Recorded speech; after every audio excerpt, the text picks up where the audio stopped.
It's a great pleasure to be here with Jill. Jill and I met a number of years ago. We've had a couple of conversations. In fact, Jill even came to the Enquirer and Mirror to meet with our reporters. We'd have these brown bag lunches. We've had David Halberstam, Tim Russert, Maureen Orth, and Jill Abramson. So it's great to welcome you here, Jill. Thank you, Marianne. I wanted to stay. Why didn't I stay? I have to say, this book, when I saw it come out, I make a real habit of supporting our local bookstores. But when I read that this was coming out and they didn't have it yet, I actually did, sorry, Wendy, did order it from Amazon so I could get it right away. But this is an amazing book, really chronicling a decade of disruption in community journalism and newspapers because of the internet. And Jill has done an amazing job of researching this and really looking through the lens of 4 companies and adding one more through BuzzFeed that our own, John Johnson has been a big investor of, Vice, that I'm sorry to say I hadn't heard of. And then the New York Times, where Jill was for much of her career, and the Washington Post, with a little chapter on Facebook as well.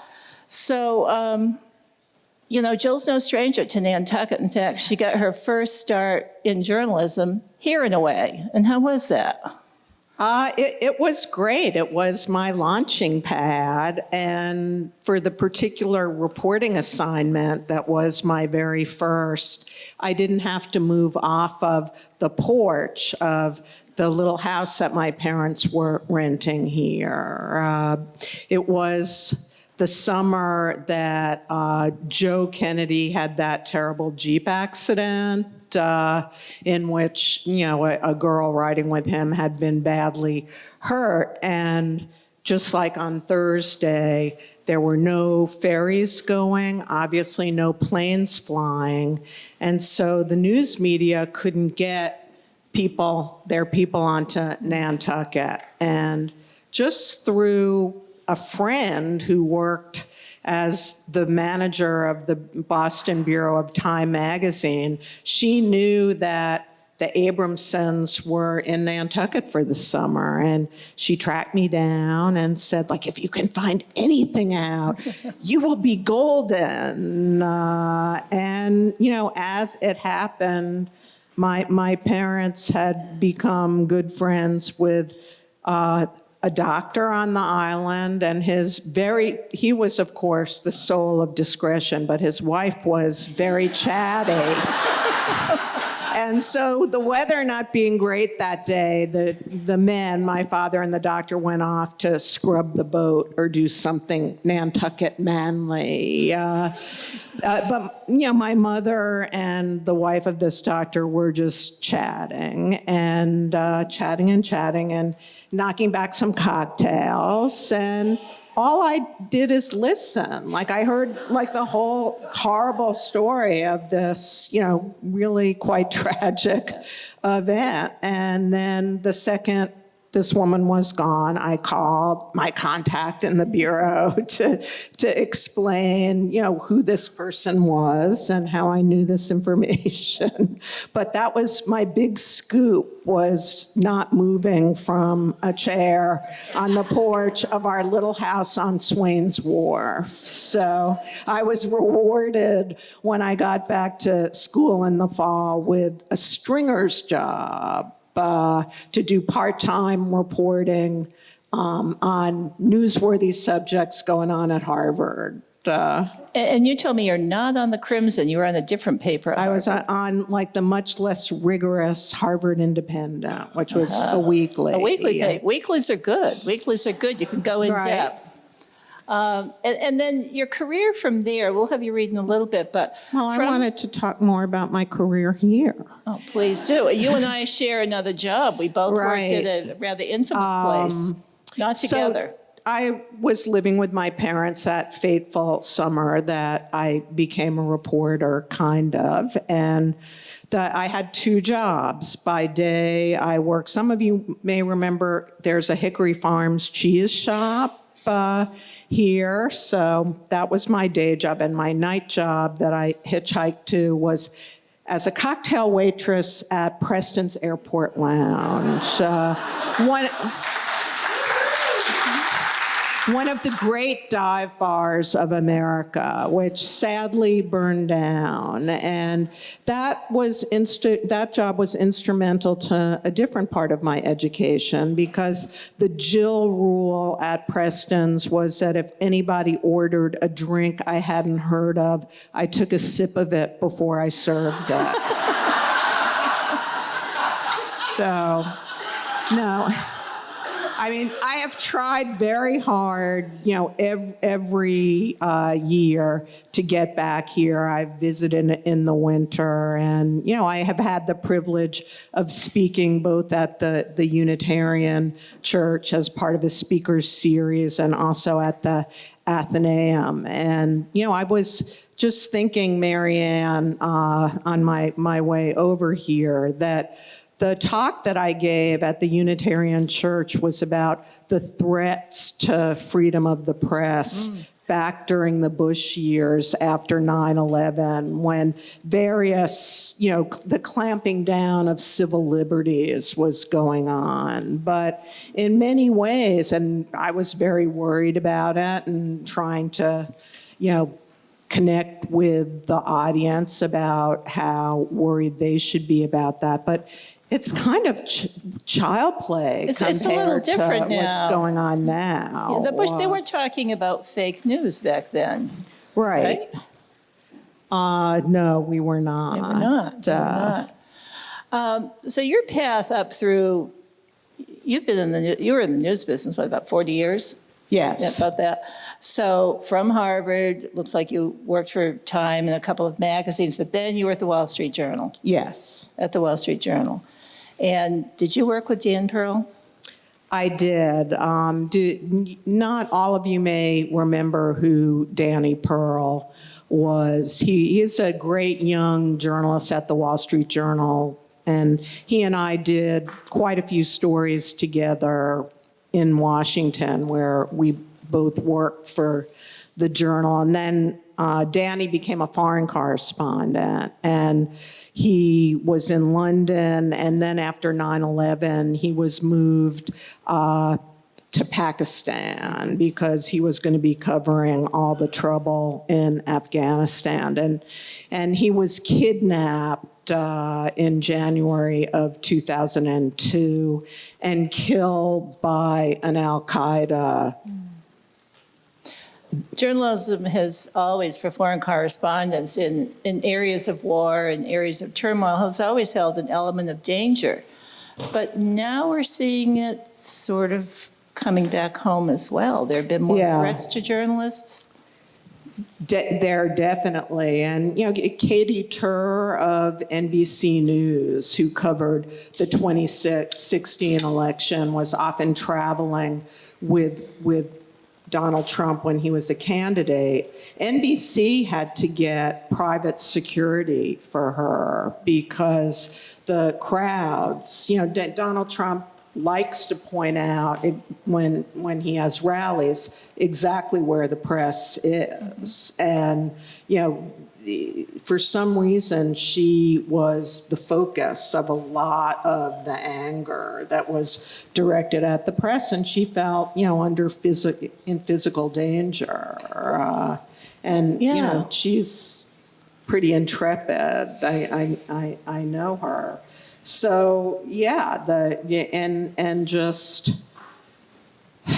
it's become globally an ever more dangerous profession. I think 2017 had a record number of journalist deaths because, countries like Turkey, where you used to be able to report safely, are now, there are more journalists in jail in Turkey, I think, than anywhere else. Well, let's talk, speaking of Turkey, let's talk about the Washington Post columnist. Did you know him? The Washington Post columnist who was... I did not know him, but know another Washington Post journalist who was kidnapped and imprisoned in Iran for over a year. That was 2 years ago. I did not know Mr. Khashoggi. I think the Washington Post covered itself in glory and how hard they first battled to try to find him. And then, And so what does it mean when you've got, it seemed like the CIA, it seemed like we had tremendous evidence Yeah. of what happened to this man, this journalist who had gone over there and he was murdered in the Saudi embassy. brutally, Yeah. brutally, I won't go into details. And then the administration. Well, President Trump has been very reluctant, even in the face of overwhelming evidence, to say that Saudi Arabia and its leader, in all probability, actually ordered and even carried out this horrible murder. But, that's part of, a bigger matrix where, since Trump has taken office, he has set out to undermine not only what he calls the fake news media, but also the intelligence agencies and the law enforcement agencies, so that he, is trying to create his own reality. And he does that obviously through Twitter and through his, very successful manipulation of the mainstream news media too, which, cover all of his tweets and all of the crazy things he says. But he is always the center of attention. That is how he governs. Let's talk a little bit about how social media and the internet has really upended newspapers. It used to be, what was it? If you read it in the newspaper, it must be true about Santa Claus back in the 30s and 40s. Well, we're a long way from that. We're a long way from Santa Claus. But what has social media, what has technology done to the disruption of the news?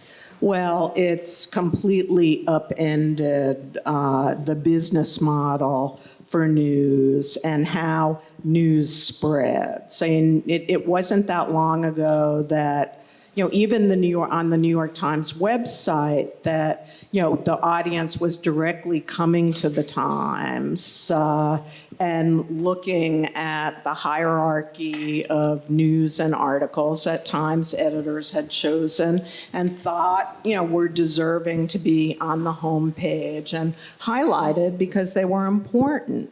Now everything has been disaggregated. Very few readers of the news are going to a particular site. 63% of American adults get most of their news on their Facebook news feeds. And that has been absolutely transformational. Most importantly, for how information spreads and how the audience becomes segmented. Because the way the almighty Facebook algorithm works is that it depends on you disclosing what you like. And, Facebook knows exactly what articles you share. And so very quickly, all you're seeing is articles and information that you like. So you probably agree with it. And, the people sharing the information with you are your close friends and family. Often they share your politics too. So everybody now, instead of having kind of a common meeting place for getting news and information, everyone is in their own, they're called filter bubbles. And so the way Facebook works is, you really don't see much that challenges your preconceived ideas. And some of those, when you say Facebook news, it's not necessarily the Boston Globe News or the New York Times News. It's any kind of page that somebody puts out there. Right. So whether or not what's on there is true or not, I see it on Island in some sites that we read it and we're like, this is absolutely not true, but it's presented that way. Yeah, but even if something untrue or bizarre is circulating on Facebook, if someone has sent it to you, that actually has more credibility than the name, the New York Times now, which is frightening. Here I've got this section in Jill's book. If you would read this for a little bit, it's about 3 graphs. And she couldn't find her reading glasses, so let's see how it goes. I think I can squint and do it. Starting at start the with yellow the yellow, highlights. What I'm writing about here is a party that I attended, which was in celebration of the 100th year of the Pulitzer Prizes. A big glitzy party in Washington, D.C. at a place called the Newsroom, which, like lots of newspapers, is actually closing in a couple of weeks. So it too has seen its fortunes decline. But the people being celebrated were the lions of, journalism from the era where newspapers broke by far most of the important stories and were, how most people got their news. So I'm describing this kind of last moment of glitz for the old guard. The party celebrated journalism's golden age, but the celebrants were being through journalism's age of anxiety. All of them knew a colleague who had taken a buyout or been laid off. The newspaper industry had shed $1.3 billion worth of editors and reporters' jobs in the past decade, some 60% of its workforce since 2000. Some of the newspapers that won the prizes had gone out of business, more than 300 altogether, or were shadows of what they had been. There had been repeated assurances that more could be done with less. Even the newcomers, despite their bloated valuations, were hard-pressed to show profits. Global news gathering, meanwhile, remained monstrously expensive. The kind of investigative stories that won Pulitzers took months to report, took still more time to edit and make legally bulletproof, and were ever more costly. Editors had to safeguard accuracy and fairness. If a big story broke and they needed to scramble helicopters to flood the zone with reporters, they couldn't agonize over budgets. What was being threatened was the very qualities that these prizes were meant to recognize.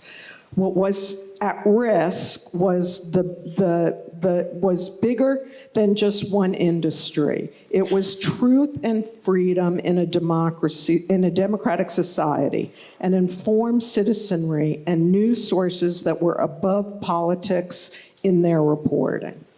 Thanks, Jill. So when you entered you talk about, getting a helicopter after a flood zone or whatever. I was stunned by the amount of money that was being spent in the New York Times at that time. When you entered into the Times and you get into management, what was the culture of the newsroom like? My experience is that it's been at a very small level. It's very much a men's profession in publishing, not a lot of women at the top. Right. So talk a little bit about what that culture was like and what was it like for a woman entering into it? I mean, the culture was definitely male-dominated. I arrived at the Times. I came from the Wall Street Journal in 1997. And in order to get hired by the Times, you go to New York to, the famous old New York Times building, which has since been replaced, that was on 43rd Street. I had a list of the top editors who were on the masthead, and I had 20 minutes with each of them. And there was one woman and I think seven men that I saw. And, it wasn't like the Wall Street Journal had been, filled with senior women. It wasn't.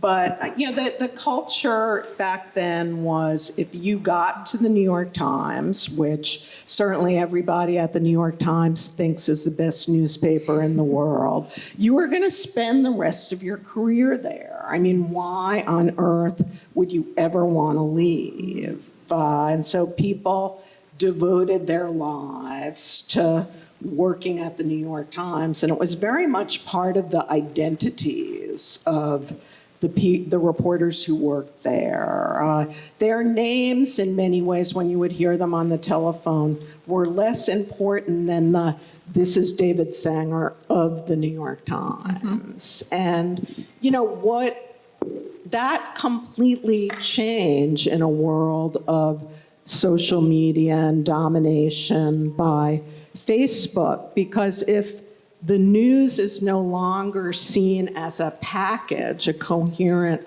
package created by one news organization, then basically the reporters themselves have to be the ones whose names are known, who people become loyal to, and the institutions themselves are sort of weakened. But it wasn't that long ago. Do all of you remember the Nate Silver, who had a great blog that at the point the New York Times, sort of hosted it, had incredible accuracy in predicting elections. But after 2012, he wanted to be bigger, he wanted more money.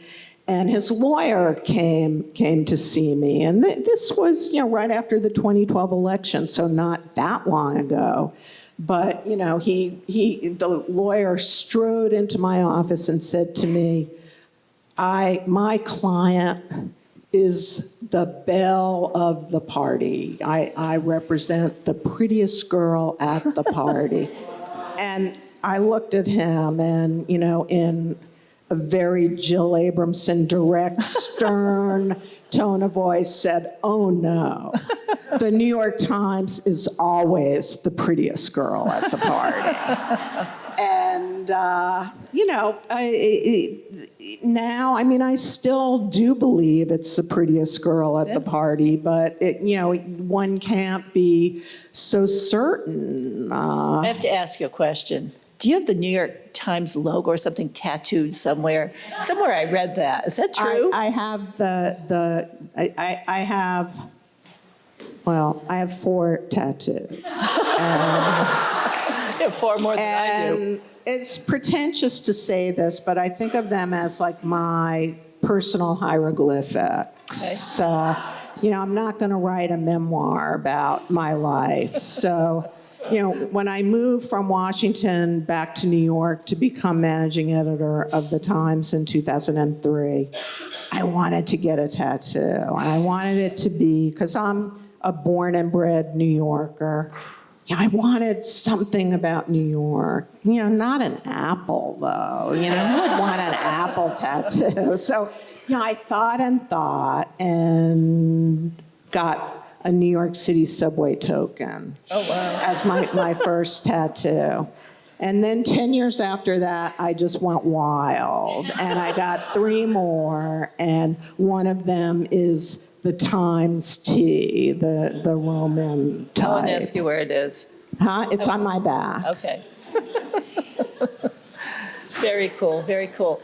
So when People have asked me, because in 2014, the publisher of the Times chose to fire me from the job of executive editor. A lot of interviewers have asked me, did I get the T removed? Do I want to get the T removed? And I'm like, no, I still think, I love the Times. See, I thought you were very brave in your book, and when it happened, you said no. When they said, well, it's time for you to move on, or whatever they said, and I'm not leaving, you're firing me. But not to say, oh, she's moving on for personal interest or any of that. And tell us a little bit about why you chose to go that route. The honesty route. It's funny in life. Sometimes things you don't really take a very long time to think about. Decisions you make like that turn out to be important. And I knew that I was going to going to be fired. I had had a lot of disputes with the business side of the Times. And so when the publisher called me up, I was prepared. And he handed me a folder that had a press release in it, all prepared, that the Times was going to release, saying that I was being replaced by Dean Baquet and that I had chosen to step down. And, you know, I looked, and the publisher then was Arthur Sulzberger Jr., and I said, Arthur, I have devoted my entire life and career to telling the truth, and I'm not going to stop now. Good for you. But the thing that was really interesting to me is, because I didn't really think that that was particularly brave, you know, was what happened. But younger women, it really mattered to them that I said it and seemed not to be ashamed or see it as a terrible failure. I mean, I certainly wasn't happy to be fired from the job, but a lot of women came up to me afterwards and just said, thank you for what you did. Right. And they still do. And you talk also about the disparity, you know, publishing is really a boys' club, but you talk about the disparity in pay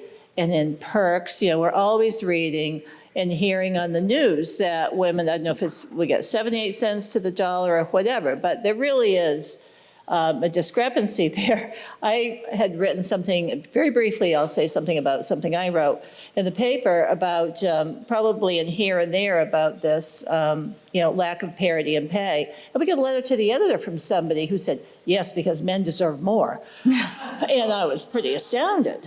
But that sort of seemed to be the attitude at the Times, didn't it? Well, the newsroom remained, you know, the traditions were, you know, men set the salaries, men had the top jobs in the newsroom, and you know, I rose very quickly, and you know, foolishly just assumed, you know, of course, when I became Washington bureau chief and managing editor and then executive editor, I was going to be paid as much as the men in those jobs had. But an editor who worked for me asked whether we should do a gender study about pay in the newsroom. And I said, yeah, and you know, of course we should. I thought I would be reassured by the findings. And when the report was finished, this editor walked into my office and said, here's our report, it's done, and you are Exhibit A. And what did he mean by that? It was a woman, actually. Oh, okay.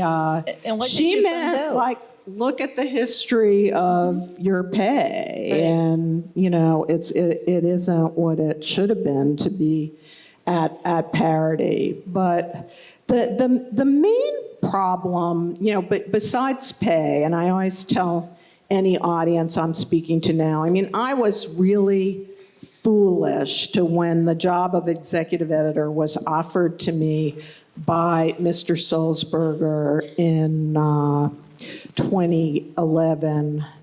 The one question I didn't ask him is, what's the pay? I just didn't. And you have to. It's a very sort of female reticent kind of thing not to ask. So your reporter instincts did not kick in No, to be doubtful you know. and skeptical and check it out. No, they failed me.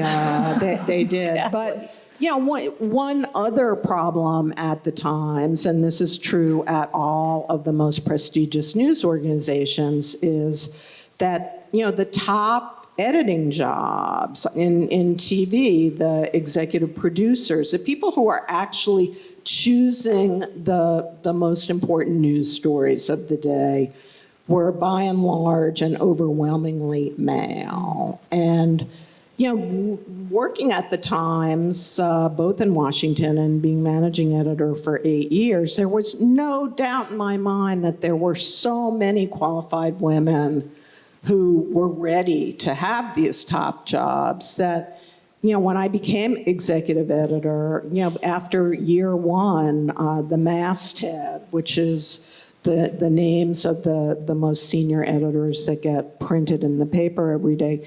It was easy to get to half. It had never been 50% before. It isn't 50% now. But those are the kinds of cultural issues that persist. It's better at some of these all-digital news organizations that I also write about in the book. Their staffs and their teams of editors are younger, and they just are more diverse in general. The reason that I picked two all-digital institutions to focus on and two very important legacy news institutions is I was actually copying the framework of a book that was an important reason why I got into journalism at all, which also has a tie to Nantucket, because it was a book that David Halberstam wrote in 1979 called The Powers That Be. And in that book, it was published 5 years after President Nixon's resignation. And the press at that point was really at the height of both its profit-making and its power. And the way Halberstam told this story is he made it a great, juicy narrative, and he told it through 4 places. His places were CBS, the Los Angeles Times, the Washington Post, and I'm blanking on the Washington Post. Okay. And Time. And, it was just delightful to read. And I wanted to make this a whale of a story, not some dutiful tome about the importance of the press or something whining about the death of newspapers. I wanted to explain what had happened and what I had witnessed over the last decade and tell it through characters and stories. So it's broken down into 3 sections. It starts with BuzzFeed. It's like 1, 2, 3. BuzzFeed and Vice and the Post. I think Post first, and then the Times. Yeah. And then 1, and then the same thing 2, and then 3. It's also got Facebook in there. But in the back, there are 30 pages of notes, and then the bibliography after that. Yeah, it's actually 70 pages. Well, it's extremely well researched. But it was important to me that it really, as Halberstam, I think, does so brilliantly. He was a New York Times journalist. He was stationed in Vietnam, long-time Nantucket resident, and, great book writer. And, I was taking on something big by modeling this on his book. But, we are moving into, a world where everything is going to be digital. We're almost there. Can I ask for hands? How many of you still read? I know you read Marianne's paper in print, but how many of you still read like the Times or the Boston Globe in print? Yeah, it's unusual because I'm telling you, I teach 2 journalism classes at Harvard, and for the past 4 years, I asked that first class who reads a print newspaper. They never touch print. They're never going to touch print. And, the print New York Times has, in a way, it gets, more expensive. To get home delivery of the Times 7 days a week now costs something like $1,300 a year. It's, an expensive thing. And, so it almost is, the print paper is almost like a specialized product. And for most of my career, the print paper was responsible for most of the profits and revenue of the Times. But now that their model has changed, and aren't they getting more money from digital? Yeah, almost. And so circulation is growing. I mean, Donald Trump is advertising is tanking, and The thing that is scary for most news organizations right now, fighting to stay in business, is that not many of them have a product that people are willing to pay for on the internet. I mean,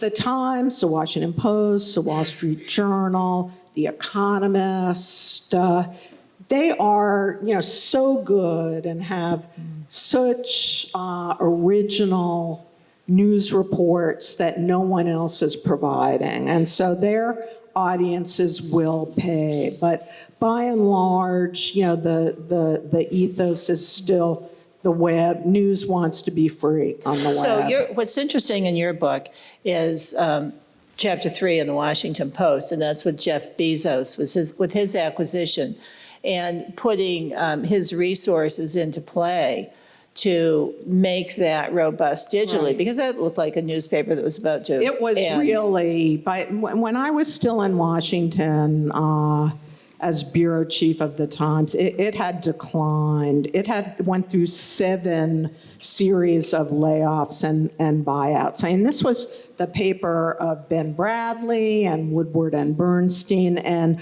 poor Don Graham could just not keep it afloat. He had to keep slashing the staff. I mean, some of it was his own fault. Some of these wounds are self-inflicted by the newspapers, but it had become noticeably less competitive with the Times on stories about the government, the Congress, the courts, et cetera. And it didn't take much besides money to bring it back. When Don Graham first called Jeff Bezos to see if he'd be interested in buying the Washington Post, he said, "Why would I buy a newspaper? I don't know anything about the newspaper business." And then he started thinking, could he help it? Could he help it stay alive?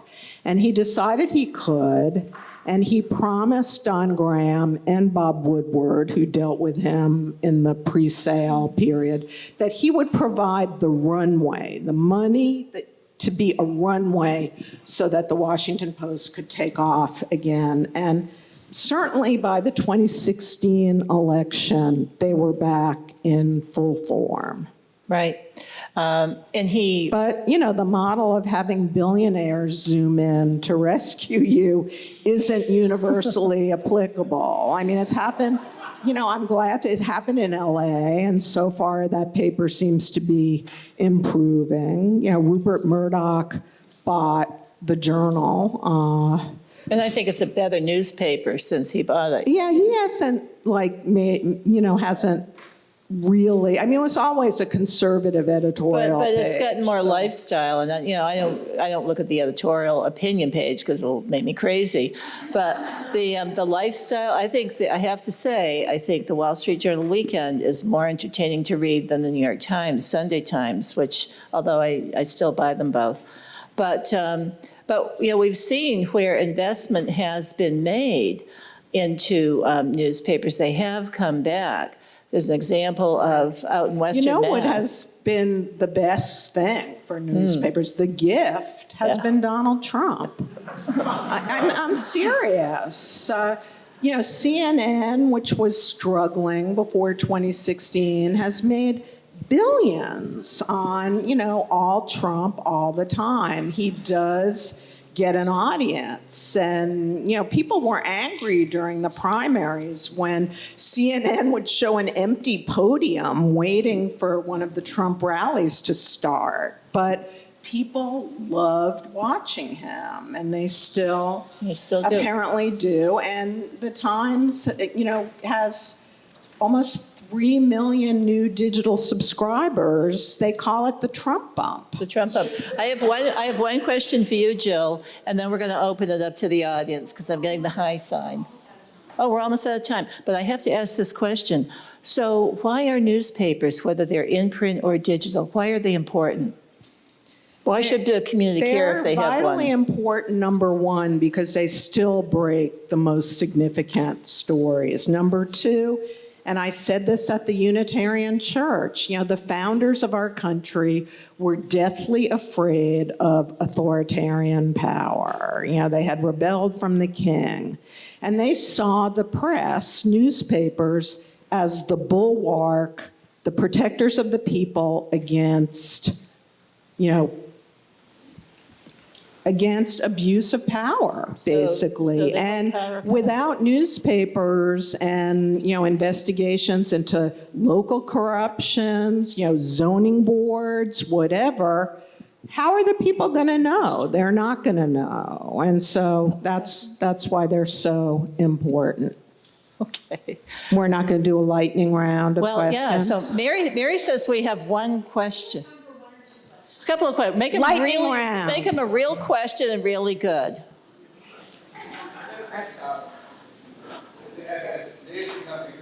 Well, here we have, I pointed to her, so you, okay, there we go.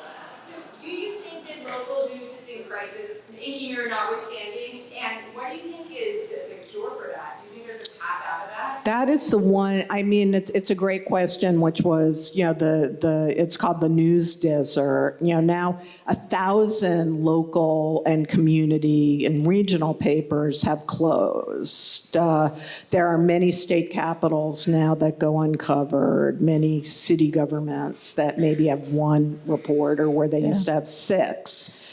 And, you know, the reason for that is that they subsisted on classified advertising, and Craigslist wiped that out, and they've been in decline ever since. And, you know, I wish that I had, you know, a solution for that crisis.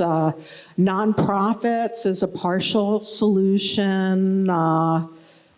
You know, asking readers to pay for local sports, you know, things they really want, but it's tough and quite frightening because it's the news that's closest to the people and most trusted too, at a time when trust in the news media is going this way. Yes. As we deal with the fragmentation of the news media in general, how do we solve the conundrum of identifying reliable news sources that are out there? Because everybody's turning their outlet of choice, like you said. I mean, how do reliable news organizations that are trustworthy and have been around a long time remain relevant? Well, they remain relevant for precisely, they are trustworthy and important. And there is an organization that gives the equivalent of the Good Housekeeping seal of approval to various, it's called NewsGuard. It's pretty good. All right. Oh, come on. All right, one more really good one. You look really excited. Can you speak to the veracity, the truth, the fact-finding value of the, I'll call them upstart new media, the online media like BuzzFeed and... Yeah, well, BuzzFeed got a black eye during the Mueller investigation. You know, they had a story, they published a story saying Trump directed Michael Cohen to lie to Congress, which is apparently not true. And, you know, they're suffering for it. And, you know, I don't think the same level of training and that the same standards of journalism apply to enough of these new upstarts. Great, thank you very much. Thank you, Jill. This has been great.